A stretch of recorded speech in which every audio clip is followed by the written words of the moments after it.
the word Chabad. There's a word most people can't pronounce, so usually when they come to write it, they think you mean like a Shabbat. Like they know what Shabbat is. So they write Chabad. They say, no, it's not Shabbat, it's Chabad. Well, it's Chabad. It's not a word that exists because it's not a word. It's in Hebrew it's called the Rosh Tevis. In other words, it's an abbreviation for 3 words. Chachma, wisdom, Bina, Dat, understanding, and Das meaning knowledge. Now we know, because finally sooner or later it's about to come up, right? Chabad, right? Chabad. It's not a word, it's not, okay, so what does that even mean? Chabad, and the second one? Bina is understanding. Chachma. Bina. Bina. Right. And Da'at. Da'at. Okay. So this is the name of the philosophy of Rabbi Zalman Liadi. Where is this philosophy explained? What does this philosophy mean? How do we get it from sort of in a very abstract into something we can work with? And this is what the book of Tanya is. So it's been translated and explained, and people have learned it, and it's transformed people's lives. With that also, it's also very frustrating. And based on the amount of books written on it, if it was very easy to understand, you don't need 10 different English editions and probably 3 times as many Hebrew editions to be able to understand them. Because there's always a challenge to try to understand what it is. So what we're going to do, what my purpose is to bring the Tanya and its richness and its beauty to everybody, which is who it's meant for, but to take it back a few steps where before we sort of dive into the text. And the only way to really get the full effect of Tanya is to actually study it, not to hear about it, not to listen to it, just to actually open it and to study it. But in order to do that, you have to kind of get a little bit more of an idea where it's going. In other words, you have a larger picture, because without it, many people get frustrated. And I've done this. I'm really excited to do this because after 20 years, I've done. This is how I started Chabad of Rigo Park activities. One of the first things I did was a Tanya class, and it worked for a while, and it kind of petered out, and tried again. It's hard to keep a momentum because it's just really hard to really connect to what is being communicated. There's a lot of new ideas, new terms, and people just give up very quickly, and it's a shame because you have to kind of, as they say, you got to stay in it to win it. You have to go with it and let it. So we're not going to do that. I'm not going to start with the whole full Hebrew. We're going to get to that, I hope. Right now, this is just the idea of taking a few steps before. So, first of all, because this is being taped, I want to acknowledge a lot of what I'm saying tonight I borrowed generously from this. So this is called Mapping the Tanya. This is a 3-part, 3 CD part overview of the Tanya, sort of as a story, as one long continuation. It's something that's helped me, and I think those who want to borrow or get online, it's, again, good for that reason. Before you go, either if you already learned it or if you haven't learned it and you want to get into it more, it gives you sort of like a run-through of all of the. Hopefully you're not going to be terribly disappointed. We're not going to get I know I've been teasing you that we're going to get into the actual text, but not yet. I want to see if we can take a few steps back. And so for those that have learned or started learning Tanya, and I think for the majority you haven't at all, so this class and the next 2 classes are going to be more of a sort of overview of the first 8 chapters. After that, I would like to, once we're ready to kind of get a better idea, maybe kind of dive in and get into sort of the actual text. I don't think we're ready for that just yet. So, as a short background, without doing too much history because there's a lot of it, the Tanya was written by Rabbi Eli Blokh, and actually before this is the picture. It was drawn, was discovered much later, but this is assumed to be accepted to be a good representation of who he was. He lived from 1745 till 1812. He was born in Lyozna, which is in Belarus. He died in Vienna, which is in Ukraine, near the city of Hadych, where he's buried, and many people go there to pray at his gravesite. He was a student of the Maggid of Mezrich, who himself was a student of the Baal Shem Tov. And as such, there's a tradition that the Alter Rebbe really took in really sort of the deepest teachings of the Maggid, being his prize pupil, his prize student.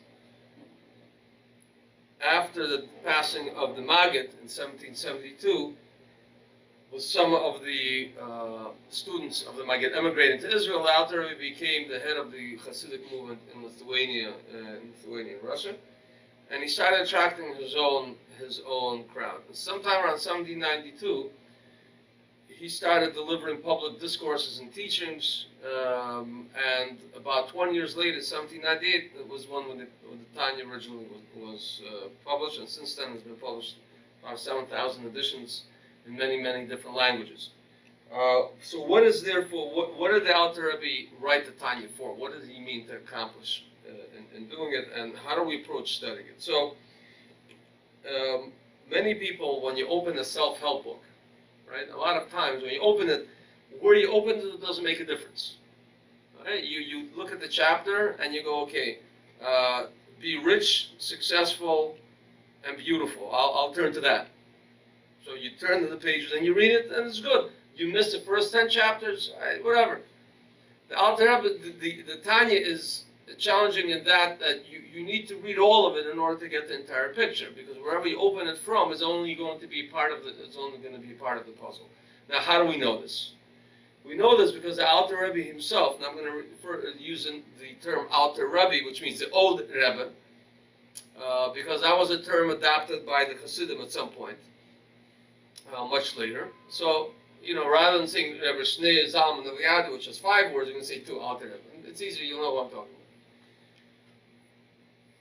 about. When he was writing down the text of the Tanya, he shared something with his brother, whose name was Yehuda Leib, and that he said, I want you to know something. I've been working on the book of Beinanim, which is another term. We're going to get to that in a second. Beinanim means the middle one, the middle person. And I've been stuck on this one letter for 6 weeks. And the reason why is because I always do, I take in the letter, I take it out, one letter, the letter Vav. Why? Because I review the whole book before and after. In other words, this one letter is like a code in coding, which I don't do. But if you change a 0 for a 1 and anywhere throughout the equation, it's not like that. You're messing with the whole system. So from this we see the Alter Rebbe meant the whole Tanya to be one narrative, one long trajectory, one long story, which means that all of the details are important, and it wasn't random. It wasn't he just submitted to the publisher and the guy just messed with however he put it in. Every step, every aspect of Tanya, where it is and where it's placed, is very important. So therefore, we have to know that that the Tanya itself is intuitive. In other words, encyclopedia, right? Because an encyclopedia, it goes in order. You have Antarctica and you have Aardvark. They don't know it's an Antarctica. What's the connection between the two? Nothing. Alphabetically, one follows the other. But there's really no logical reason for one being after the other. Just that's the way it happens to be. And if you're looking for information, then this is what you do. If you're looking for instruction, then where things are placed is very important. Right? So for those of us that are that like to cook, raise your hand. Well, it wouldn't be my first guess. Okay. Everybody else buys. Right? How things. Oh, you didn't raise your hand. Yeah. Okay, because I assume you know. Okay. All right. Okay. Okay. How do you know? I'm a good cook. There you go. So, when the order in which things are placed in a recipe is very important. It says, preheat at 350, then mix the batter, right? The reason why that is because the oven needs to takes time to warm, and then meanwhile you're doing this. So it's not random. So again, I don't know. I'll just cut straight. I'll just throw it all in. It'll be nothing. You're not making a cake. You're making a mess. So Tanya is meant to be instructional. It's meant to get us to a certain point. And what that point is, we're going to discuss again. And therefore, where things are placed and how they're placed is also not. It's not random. It's meant to be.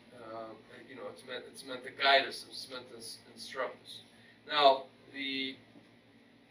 take a few steps back because we're discussing more the structure, the more sort of the way the Tanya is structured. But what the Tanya is itself is also important to know that it's five specific volumes, 5 books that are collectively called the Tanya. The first one, here you have 5 volumes. This is this in Russian. It's all in one. Here you have 5 volumes of the Tanya, translated into English, lessons in Tanya. So the first one is called the Likutei Moharan, collection of sayings. The second one is Shar HaYichud VeEmunah, the gates. This is actually two volumes of Likutei Moharan, being the first 53 chapters. Then Shar HaYichud VeEmunah, the gates of unity and faith. Igeris HaTshuva being letters or letter of repentance. Igeris HaKodesh being holy letters, and finally Kudas Achim being the notes. And initially, the Tanya is published just the first 2 volumes, which is the Likutei Moharan and Shar HaYichud VeEmunah. And the Likutei Moharan refers to, also known as the Book of Beinim.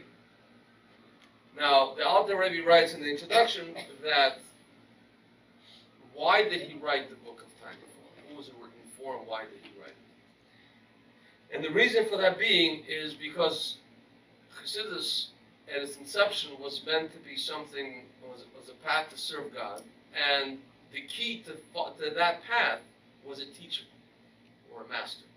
A master, not in the sense of slave and master, but master being, your teacher of wisdom, your teacher of somebody who's going to guide you, not just to show you where to read something, not just your Rebbe, not just somebody who teaches you how to understand, really how to implement.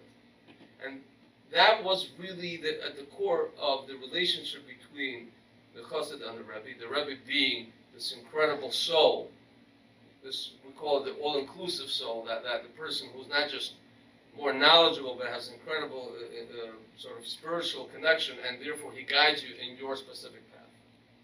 And the Alter Rebbe writes that this book was meant to replace, to some extent, the yichidut,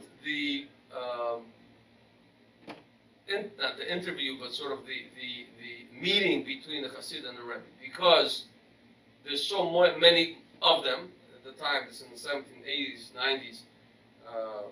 The Alter Rebbe's following blew up. I mean, in a good sense. I mean, it's tens and thousands of followers throughout Eastern Europe, and it was just impossible to give each one the same attention. And the Alter Rebbe also writes specifically because the questions that they brought up tended to be the same type. Now, the questions we're speaking about are not the type of, okay, Rabbi, I bought the spoon, and then I put it in the milk, and then I put it in a chol, and so what do I do? So that you have a rabbi for, or you look it up yourself. But questions of how do I serve God better? How do I understand the inner conflict that I'm going through? That you can only go to a master for. That's not a question you can find in a book. It comes from somebody who has an incredible deep connection to God and who can guide you on the right path.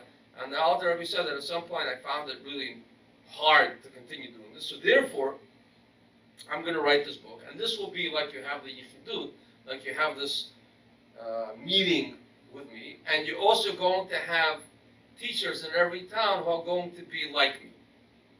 I point them, I trust them. If you have any questions, they will know how to tell. And if there's something they can't answer, then you can write it to me, and then I will find. So therefore, the Tanya really is a yichidut. It is the one-on-one meeting of a chassid, or in reality, any person, any Jew, who wants to have that relationship with the Alter Rebbe, who wants to know what is he meant to do, how am I meant to serve God better how I'm meant to advance. So,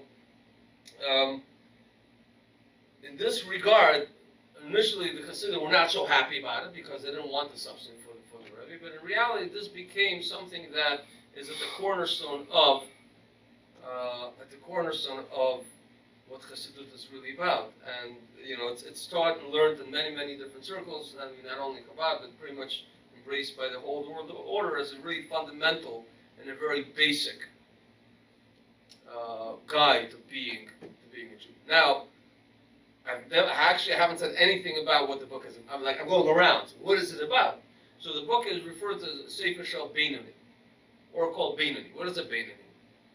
So the Beinoni is the middle person between what and what. So that is discussed in the first chapter of Tanya, which we're going to discuss again in general, at least today, and hopefully within the next few weeks we're going to actually learn it on the inside. But the basic idea of Beinoni is that a person who is a conflicted human being, who wants to be a better Jew, and it's hard. It's hard. It's not easy because there's always so many inner conflicts. We're not speaking about learning the laws. It's just because you're never quite sure what kind of a person you are, because sometimes you're going to have a good day in the sense you feel motivated and inspired, and sometimes you don't do anything. And then which one am I the real person? So which one defines who I am? Am I the person who always wants to do the right thing, or am I the person who wants to do, and it keeps on going back and forth. And the Tanya deals with that question. And it's called Sefer Shel Beinoni because it's meant for the person who wants to try to get it right.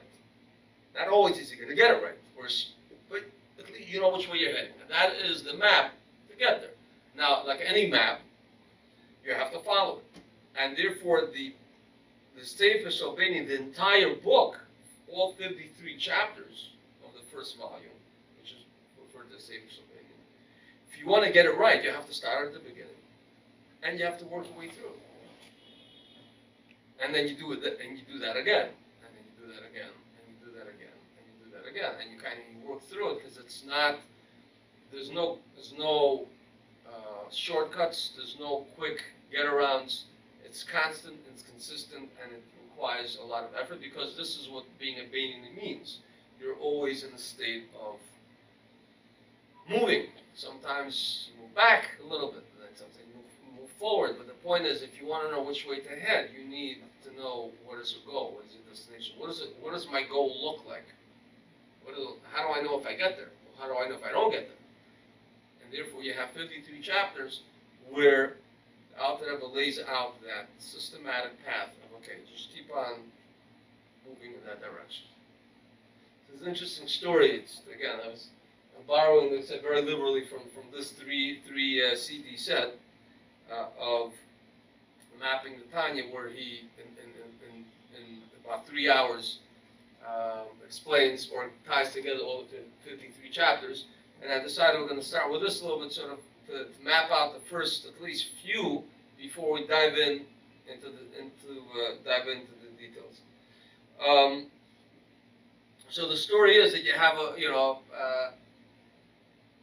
the Rebbe will give out dollars on Sunday afternoon to everybody that came, a dollar for charity. Many people would exchange it for another dollar, and it was a person that was observed. After he got his dollar from the Rebbe, he came out and he sat down and he was weeping. And somebody asked him, "What are you weeping about?" And he said, "I came a week before, and I had, I'm looking for a shidduch. I want to get married." And I came to the Rebbe for a blessing. The Rebbe said, "Okay," and then I also mentioned that I have certain things I have to work on. And the Rebbe said, "Okay, do this and this and this." Gave whatever personal advice. He didn't share with anybody else. And then I came this past week, and I came to the Rebbe and figured, I'll just ask again for what I need. The Rebbe said, "Wait, but weren't you here last week? Why are you back?" And he's like, "Oh, how did he know? How did he know?" So the point is not that Rebbe recognized him out of a group of 1,000. The point, Yechidut means you come, and the Rebbe gives you a task. This is what you have to do. So did you do it? No. Okay, so why don't you, you should come back when you do it. So the the Tanya is very much like the Yechidut, where if it doesn't work, all right, so come back and try to get to do it a bit better. And the Tanya guides us along in this way. And it's important, like anything, to start. You start from the beginning, which is the first opening line of the book of the Tanya. Okay, which the Alter Rebbe wrote himself by hand. And again, maybe later we'll try to get into a little bit more into the specifics of what he wrote. But there's a couple of important points that we take, a couple of lessons that we take away from the first opening page of the Tanya, which we have here. It's not this. This volume, this page right here.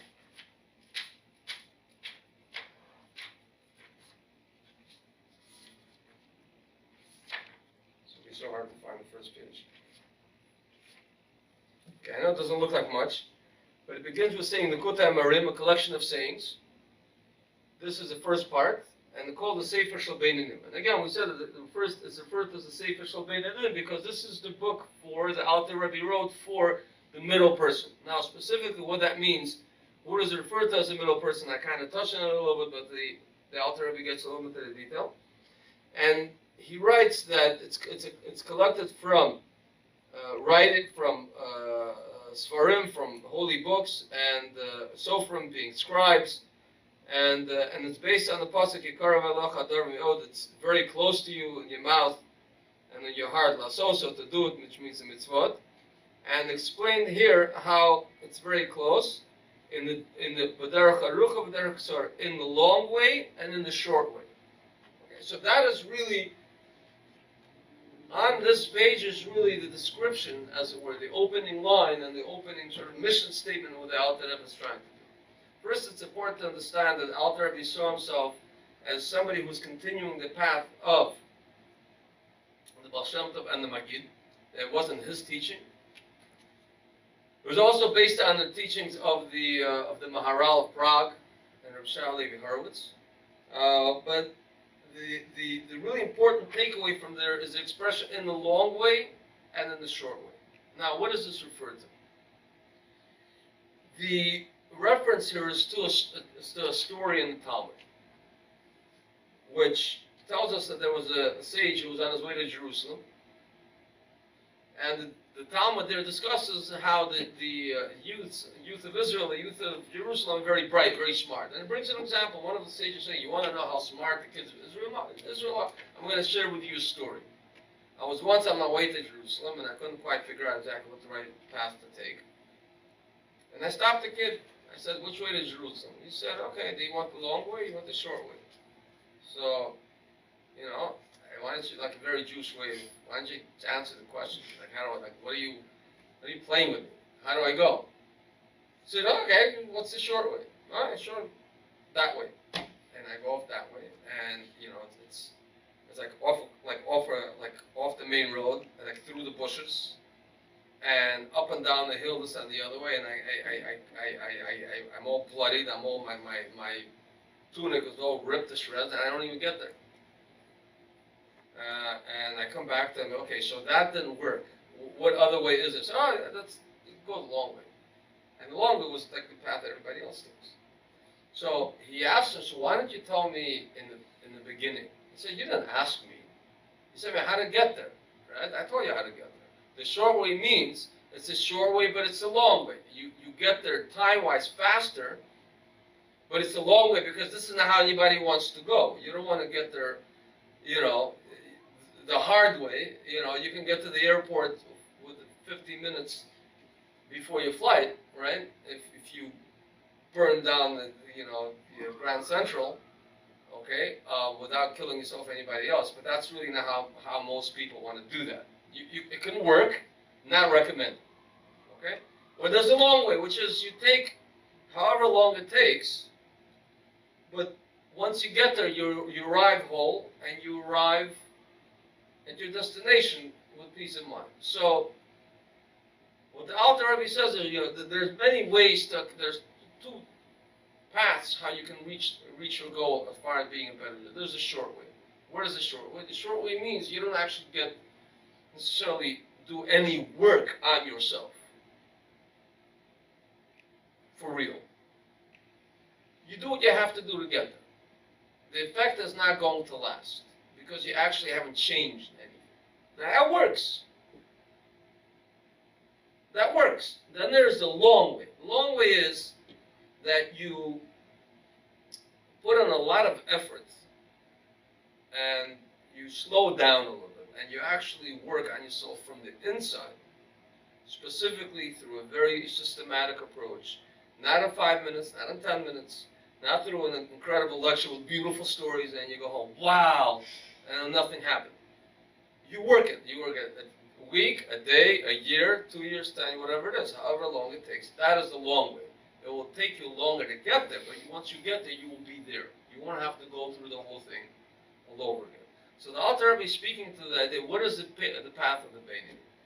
He has to know, first of all, Kikar Veilach, it's close. You can get there. There's Derech HaRuch and Derech Tzara. There's a long way, there's a shorter way. In other words, even within the Tanya, he suggests different approaches. But, he much rather prefer that you take the longer way. But there's also the shorter, which again, we're going to discuss exactly what that means. So, as promised, we're going to discuss a little bit, at least the first chapter, maybe the first couple of chapters, as an overview. In order for when we get to the inside, you'll have hopefully a bit of a better idea. So, what is the first yichidus? In other words, we're learning Tanya. We've been welcomed into the Alter Rebbe's room. He's sitting there. It says, "My son, daughter, what is that you wish?" He says, "Rabbi, I am so conflicted. I am so all over the place. I don't know where to go. Am I good? Am I bad? Today I'm like this, tomorrow I'm like that." And in order to answer this question, you have to really, in other words, in order to help a person, you have to explain first what is going on, what is happening on the inside. So the perfect example will actually be from the Torah, where Rivka came, when she was pregnant, and she came. It says the Torah tells us that the twins were fighting within her, and she came to, it's a shame, she came to ask, to beseech God to help her, and so what is going on? She says, well, you have two nations. Oh, okay, fine, that makes sense. Why? Because to have two separate people, two different personalities makes sense. To have one person who's so completely all over the place, I mean, that's, everything's, and the Medrash says that when, she'll pass the house of worship and house of study, so Jacob would want to come out, and then she went past the house of idol worship, so Esau wanted to come out. She didn't know there were two people, so he said they have one person who's gonna, he's in both, he's playing both sides of the fence, both sides of the court. So she said, no, you have to. So in very much the same way, the opening chapter of Tanya begins with understand, you have to first understand that you have two souls. First of all, understand that there are three definitions. There's a tzaddik, there's a rasha, and there's a beinoni. So you're coming, say, which one am I? Wait, stop, relax. First of all, you need one. Because you know what a tzaddik is. The tzaddik completely vanquished and destroyed. He has no desire or motivation to do anything ungodly. Ungodly doesn't mean sin. Ungodly means if it smells like something God doesn't want me to do, I'm not there. Forget about sin. Sin is like completely down the road for this guy. If it smells like something, I'm not there. The old rabbi's there, but it's something, I'm not there. Russia is somebody who's completely in control, completely taken over by his, you would assume, who's a Russia? Someone completely evil. Now there's not so fast. You know what a Russia could be. He has a temporary lapse of judgment. And he brings an example that the sages tell us. Whoever has the opportunity to study Torah, doesn't study Torah, he's a Russian. Whoa. Wait, that's a lot. So in other words, I was, scrolling on my phone at that point, like I'm in the category of a serial killer. That's pretty heavy. I didn't think it was so bad. I mean, maybe it's a waste of time. So what is the Alter Rebbe trying to say? Put these terms aside. Put them aside. They have nothing. Let's not go there. Because a Beinoni is not somebody who's doing this and that. He said a Beinoni could not possibly be somebody who's half sin and half Averis. Because at the point that he's doing Averis, he's not a Beinoni. God said do this. Okay, maybe tomorrow. So you're not a Beinoni. Because at that point, in other words, he brings the example that even a person who, forget about sin, but even by sin of omission, not commission, he meant to do a mitzvah. So Alter Rebbe brings proof from the Talmud. At that point, he's called a Rasha. So, for what reason? To understand all of these terms, it's a Shem HaMushal, it's a borrowed term. It's not an exact term. And therefore, when we speak in Tanya about these terms, we're not speaking about in the terms that people normally understand it. You go into Big Gavid, tzaddik. What do you mean? You like the guy, he's a good guy. You mean he's holy and he hasn't eaten for 40 days? No. Tzaddik, it's a compliment. You're a good guy. It's not. So, very much the same way, Alter Rebbe says these terms, as we understand them to be, are not exactly quite how we're going to be using them. So it's very important, because if you don't get the terms right, you're not going to get the rest of it right. You're always going to be tripping on it. Wait, but he said that term, the word again, Beinoni, the middle person. So does that mean, again, that the person was half and half? So Alter Rebbe wants to make sure that we get that out of the way. Also, not an important point to understand is that just like, biology, for example, right? Or I never went to medical school, but a little I remember from high school, even early, you start with basic understanding of how biology works. The amoebas, you kind of building blocks. You have your proteins and you have your so on. Then you kind of build from there, right? You kind of how things generally work. Then from there you move on to the human body. I don't know, maybe there's like the frog along the way or something. But you are not dealing with the entire endocrine system and the nervous system. That's maybe later. You first have to, first and foremost, understand the terms. What does biology mean? What does the word biology mean? So, the study of life, and so on, bio, and then you go from there.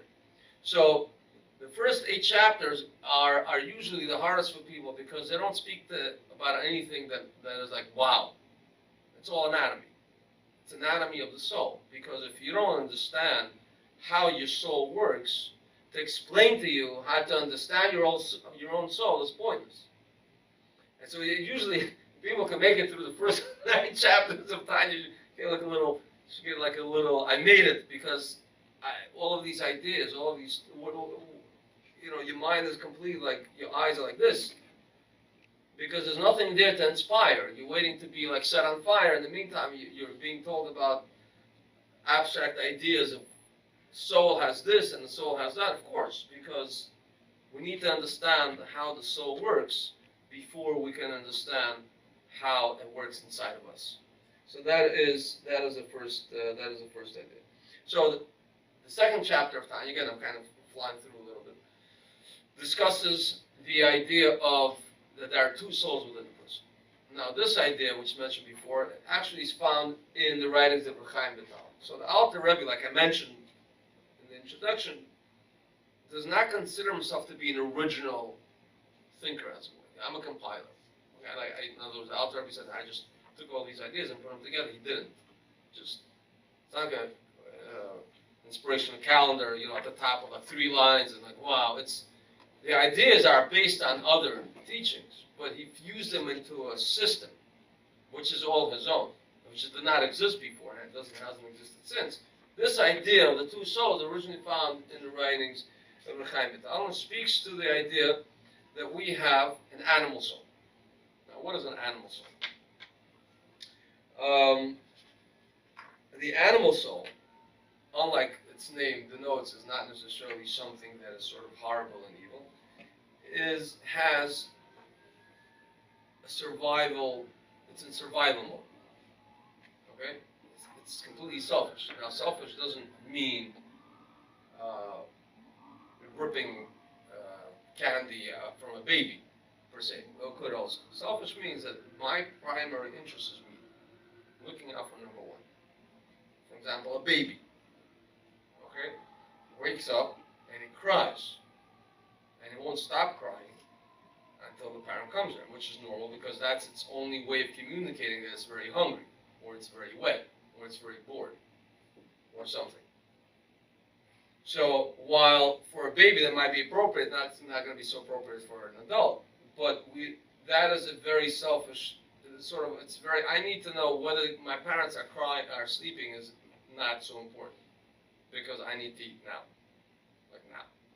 Tomorrow's not going to wait, and all other explanations are not going to work. And that's how. And therefore, this idea of nafsh ba'amid, an animal is something that its primary purpose is not. It needs to survive. However, it needs to do it. It needs to change colors. It needs to trick or whatever it is. But it needs to be able to live. It needs to be able to survive. In order for a human being to live, it needs that. You need to have that. If you kind of lose appetite and not eat or not sleep or what have you, it's not healthy. Your body is built in a certain way and it has certain needs and functions, and that's okay. Those bodily needs need to be met. And the balance between that and the godly soul, which we're going to discuss later, is also very important. But we first meet the animal soul. Why? Because that is how a person is born. Why do we celebrate a bar mitzvah? By the way, no other reasons. Or bas mitzvah.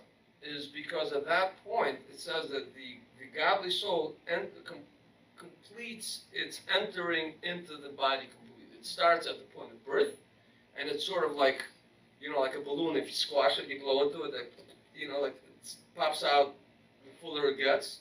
So the human, or the Jewish person from birth, the godly soul enters, and it kind of pops its way into everything eventually, until hopefully, the complete awareness and recognition is completely there. So the animal soul is there first. It's there from the very beginning. The rest of it sort of enters in stages. So you have that as the animal soul. What is a godly soul? The godly soul is that part which its whole purpose is to be selfless. If the drive of the animal soul is for its own survival, it's looking out for number one. The drive of the godly soul, its whole being, is to be completely godly, which is completely selfless, not looking out for its own needs, only wanting that which God wants it to do, to be connected with God. That is where it originates from, and that's what it wants. And therefore, these are the two drives within a person. One, more sort of grounded, more rooted, and so on. And the other one that is always looking to be one with God, to surrender of itself, to give up of itself. Because what do I need? I don't need anything. I'm good. I just need to be close to God. Everything else, whatever. It's not in its DNA, as it were. Because godliness, by definition, is surrender. It's one. It's unity. There's no, there's what you need and there's what I need. And godliness is only oneness. So therefore, that part of us, which we all have, is striving to sort of assert itself, and therefore that's where the conflict comes in, because they're pulling in different directions. So the question is how to make it work, because they're meant to work together. On the contrary, not only are they meant to work together, we're meant to bring around the animal soul to want what God wants as well. It's not meant to be always a state of conflict and a state of anxiety, either suppressing one or suppressing the other. They're meant to and the point where we get them to work together is really, that's where the idea of avoda, the idea of effort, the idea where this is where the Beinoni is putting all of his effort of being connected, being true to his core, to his self, to his true identity, and at the same time not lose, in other words, not to give in to the wants and the needs of the animal soul. At the same time, in other words, there's always a bit of a tension, there's always a bit of a, but it can work. That's what the Sefer Sabbatim is about. It's the fact is it can be done, and it should be done. And Karavadacha, it's something that is close to everybody. So the first two chapters discuss. First chapter really discusses the terminology. What is a Beini? What is a Tzaddik? tells us that there's an animal soul within each one of them. The second chapter tells us that there is a godly soul. Nefesh Hashem is the second soul. The reason why it's called that because it enters second, as I mentioned before. And again, without getting distracted much, but there's an interesting idea. The reason why it's termed the second is because ultimately it comes into this world in order to perfect the animal body, the animal soul. In other words, it's the Kabbalah Chassidus explains that the origin, sort of the potential of the animal soul is so immense, so tremendous, that it's worth the godly soul's effort to try to make it work. In other words, it's not, one is not all good.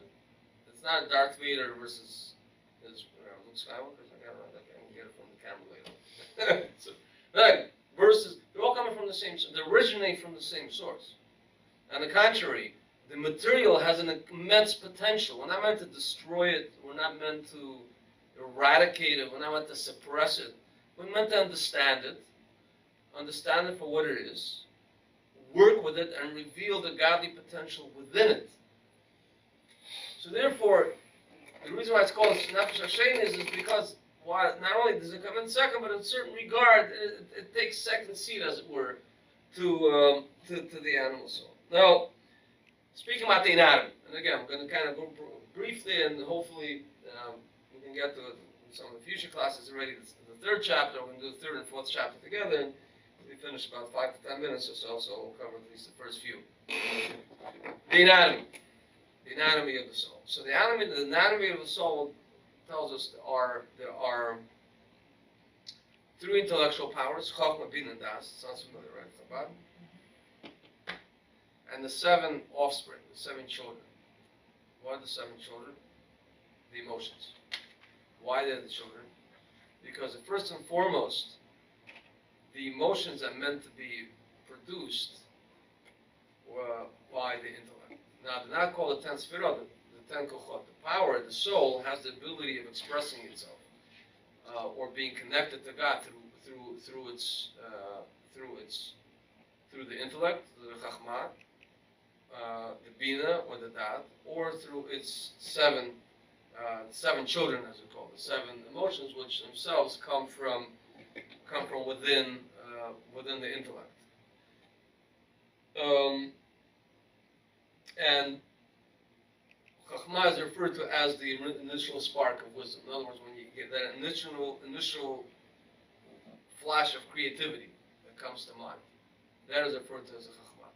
Binah, or understanding, is referred to as the mother. Why? Because it is that part that you take the spark of inspiration and you develop it, and then it sort of begins to grow. Just like the seed within the womb, it starts off small, but then it kind of develops and it grows and it expands.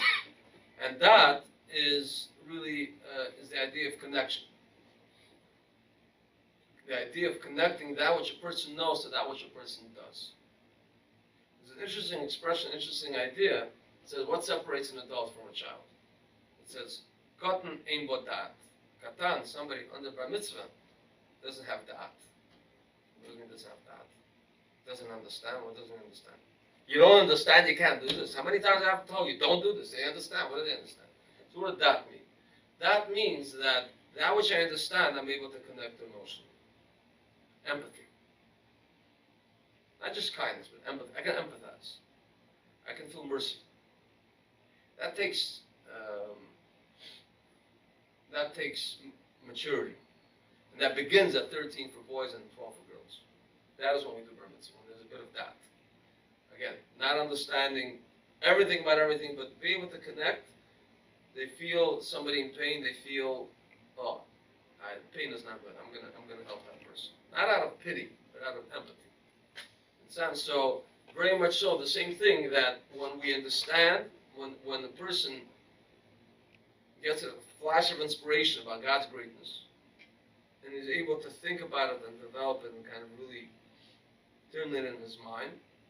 From there, it's meant to kind of, okay, so God is, look at how much you did for me. This is amazing. Look at this world. Wow.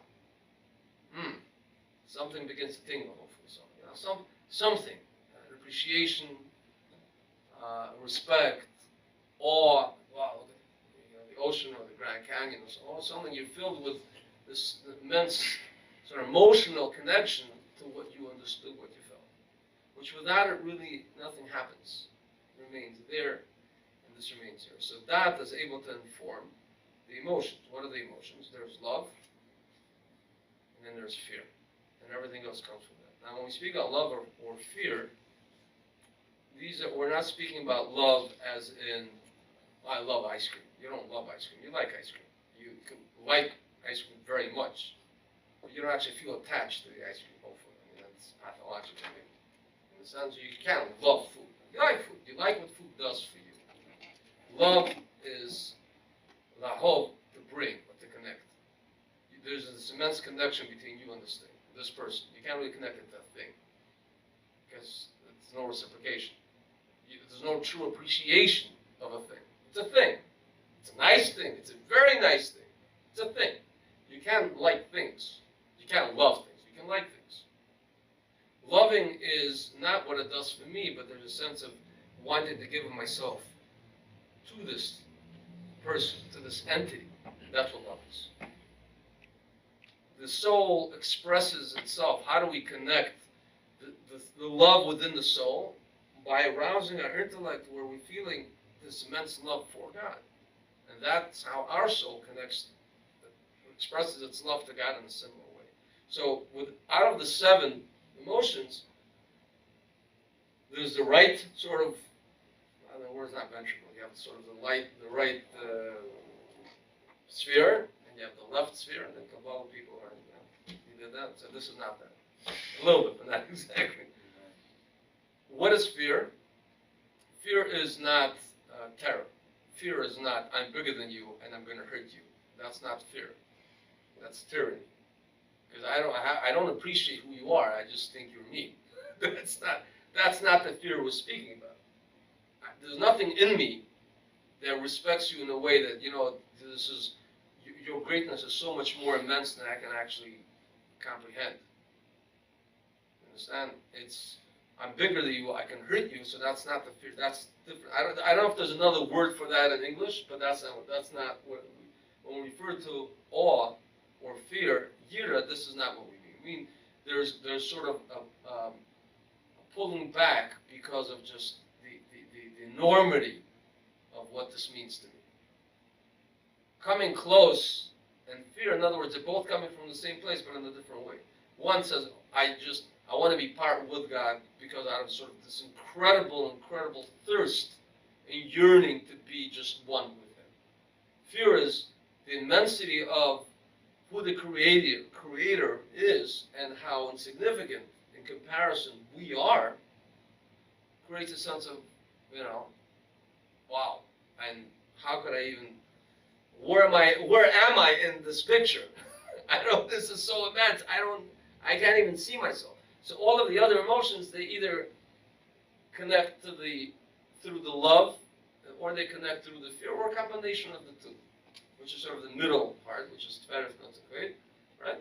Tveres sort of is the ability of combining the two, where I can sort of create the synthesis, where I can meld, where I can create a harmony out of things that are different, which is really what Chassidus teaches. The ultimate purpose of us in this world is really kind of to reveal the oneness within all of it, not to go with just one approach as opposed to the other, because in reality, in godliness, everything's intermixed. There's a oneness.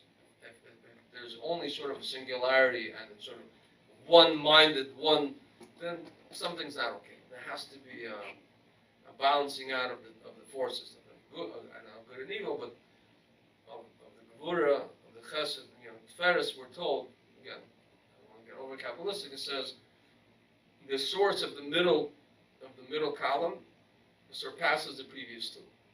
In order to bring two things together that are opposites, you need a bigger force. So similarly, Tveres, the reason why it works is because its source has, in order to unite Chesed and Gevura, in order to unite two opposites, it has to come from a much higher source. So therefore, it's the middle column is Kabbalistically is able to come from different